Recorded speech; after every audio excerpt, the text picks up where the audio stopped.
كل ما يصيب المسلم خير، سواء كان أزعجه أم لم يزعجه، كل شيء يصيبك في الدنيا خير. أنت خلقت للجنة، واضح؟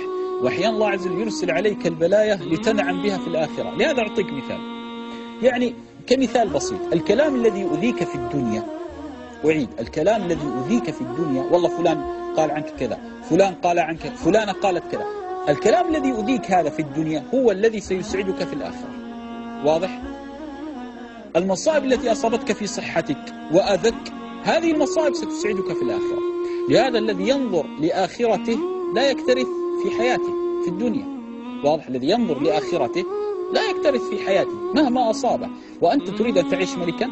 يا أخي حتى الملوك تصيبهم النوائب، إن لم يصبه فقر، أنا أتكلم عن ملوك الأرض، أصابه مصيبة الموت، مصيبة المرض، مصيبة الهم، مصيبة الحزن. ما أحد يسلم في الدنيا. أعطني رجل سليم من الدنيا. الدنيا جاءت لك عدو، والشيطان عدو، ونفسك عدو.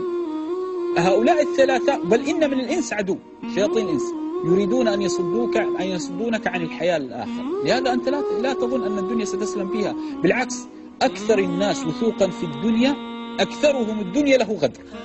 أكثر الناس وثوقا في الدنيا وثقة في الدنيا أكثرهم الدنيا له غدر، واضح؟ لهذا لا، الدنيا لا تغدر إلا من اطمأن بها. لهذا ما أصابك من مصيبة فالله عز وجل شأنه سيكافئك عليها، فاصبر واحتسب. بارك الله.